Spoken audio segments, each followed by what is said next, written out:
So Draymond Green goes off about the double standard in sports. This has been a topic that has been bothering me for a very, very long time.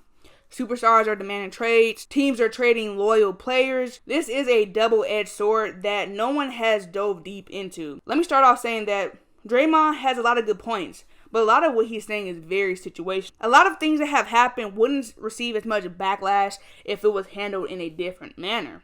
Let's talk about James Harden and Anthony Davis. Outside of LeBron, there has been no other player that a team has traded and signed players to keep that player content. James Harden had CP3, and we all know that if CP3 did not get hurt in 2018, Harden would have a ring, and this would not be an issue. But not only was CP3 added to the team, you had Westbrook.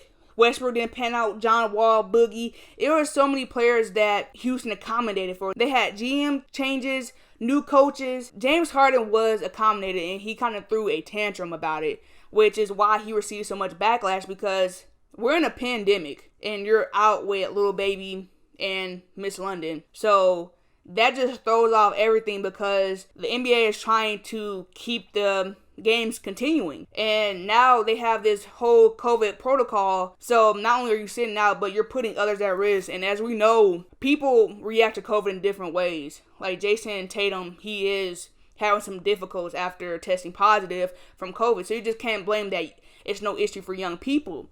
So I think like what James Harden did was very irresponsible, especially when Houston worked with him. And we talk about Anthony Davis. Anthony Davis, the Pelicans gave him Boogie. They dominated for a while, but Boogie got hurt. The Pelicans worked with him, but another thing, I can't get completely mad about Anthony Davis, because, you know, the Pelicans wanted to sit him out.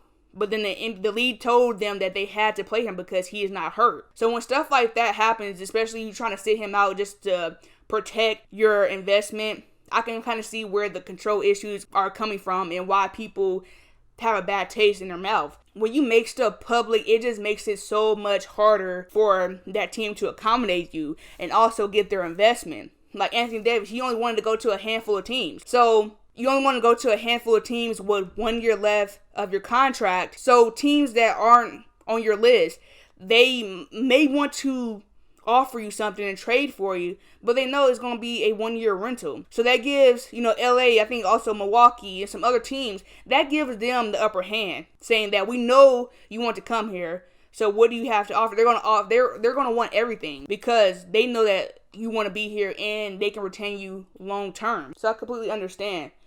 But I also think that it's wrong for the league to fine them the way they are fining them. Sometimes it's very excessive, especially talking back about referees, especially when the referee is wrong. I think if we look back at the footage and it was a wrong call, I think that you should be obligated to talk about that without getting fined, because we need to talk about mistakes. You know, we talk about your mistakes and what you're doing. Why can't we talk about their mistakes? Especially looking back at 2-minute reports and we see all these missed calls that potentially cost them the game. I think they should be able to talk about that. You know, some of them try to do appeals, even though the 2-minute report said that the call in the game was the wrong call or it was a missed call that led to another team winning. Why are you not repealing that game? Why is that team not getting that win? So that is a lot of issues that the NBA need to look at, because I think some of the stuff that they do are excessive, and you want to keep them quiet, especially when they are right in those instances. Moving on to Kyrie Irving. I support players taking a break for mental health, but the way Kyrie went about it was absolutely wrong. Kyrie went AWOL. There were interviews with Steve Nash and he didn't know where Kyrie was and he didn't know when he was returning. And I think anytime something like that happens, I think people are not going to be mad if you're transparent. You know, people are not knowing where you are, but then they see you on social media that you're at a party during COVID with no mask. And you know that there is a strict COVID protocol. So I think that's where issues occurred. Given Kyrie's history, he said in the summer that he can walk away from basketball anytime. So that was another thing. We don't know what Kyrie is going through. And he was not transparent. So therefore, a team cannot properly accommodate you because you're doing some soul searching unexpectedly and we don't know what's going on with you. So, like I said, had that been handled a different way, I definitely think that it wouldn't be as big of an issue as it turned out to be. And lastly, Draymond mentioned a really good thing because they always are talking about young players and what they need to do and what they're not doing. But they never talk about teams. There are so many teams where they are ruining players and they are not doing what they need to do to win. I'm going to be honest, as a Pacers fan, the Paul George, when he came out publicly demanding a trade, I was very upset with that because I'm like, oh, we're not going to get anybody. I mean, eventually we won the trade. But looking back, he was right. Because Pacers really do not make an effort to get talent. They are signing mid players. They are trading for mid players. You know, some of the players have fared well. The Oladipo Sabonis trade, those were not superstars. They are people who have potential. But you are trying to gauge players who can be productive, but they don't really have that superstar potential. You know, eventually they turned out, you know, even TJ Warren. TJ Warren, he was playing great for Phoenix, but he was not someone that would take Pacers over the edge, if I'm being completely honest. So when it comes down to it, you know, Paul George, he wants people to come here, and the Pacers not willing to spend that money, even though we have consistently had the highest cap, you know, top 5 in cap every summer, and then the money is not being spent. I would want out too, because like, why am I wasting my prime years for? So I completely understand that. That situation needs to be talked about, because even when we talk about Giannis, he had no right to be mad. The Bucks have given him what he needed. You had the number 1 record, 2 seasons now. You just weren't producing. Let's call that what it is. But you keep saying, I need help. You even have players that are rookies demanding trades 2 years in. Where's my help? And you're kind of ignoring the rebuilding. But also, you have some teams that are not looking in the mirror. Wizards. The fact that Bill has not publicly demanded a trade is amazing me, because I feel like if anyone should demand a trade, it should be him. Westbrook was never the solution in the Wizards. The Wizards need to look themselves in the mirror. They need to clean house, fire everybody from the janitor on up.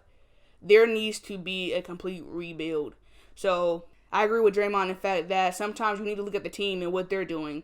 Because you can add certain pieces, but sometimes that piece is not a part of the puzzle. And you're trying to fit it in, and it's not working. Overall, it is something to look at because, you know, they want players to remain professional about being traded and not criticizing things that need to be criticized, but also trade them in the flip of a coin. It still breaks my heart from DeRozan being traded from Toronto, especially for Toronto to win a chip right after he's traded. It breaks my heart Isaiah Thomas being traded, especially after he played a game on the day his sister died. Looking back at that D Rose footage when he got traded to the Knicks, that stuff is heartbreaking. I think that needs to be taken in consideration, especially mental health, especially if you're comfortable in life. You know, you got kids, family, they all have to be moved. And going back on Kyrie, sometimes you do need a break. I understand that it's part of life, but us regular people are not scrutinized the way they are. Westbrook doesn't get a triple-double and he's washed and they're going in on a nightly basis. We can do our job, and maybe the group of 3 people might say something, might talk a little-ish, but no one is going in on us. We don't have the whole world. So sometimes you do need a mental break from everything. I completely understand that.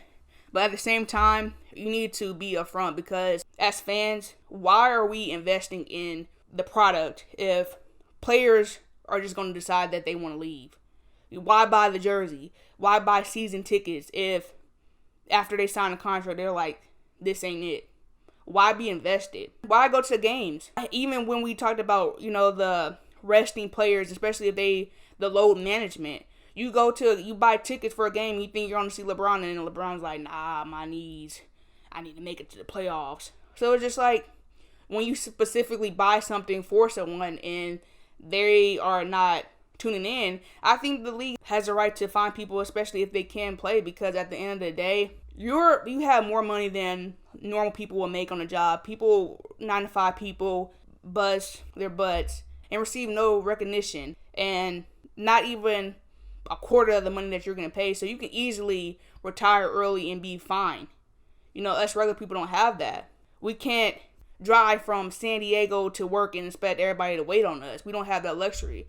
So it's like certain things is very situational and depends on your star status. Overall, I think what he said is true, that their feelings need to be taken into consideration. Also, don't sign max contracts if you're not completely happy. Go to LeBron route, 2-year, 3-year contract with the player option. You have this many points, this many rebounds, and the team is not performing where you want. You should be able to be traded, because obviously it's not you. If you want to stay with that team, maybe some contract negotiation should be involved so you can stay, but also have them get the pieces that they need to win. I don't know when the disrespect has happened, because I feel like it's on both sides. Players are not being respected, and also teams are not being respected, because at the end of the day, it is a business. They are investing in you. It's okay for them to trade players to help you win, but when you're traded, it's an issue. That's what I'm saying. That's a double standard. You're okay with them signing great people to help you win, but you're not caring about them coming over. It's just when it's you that leaves, that's when it's an issue.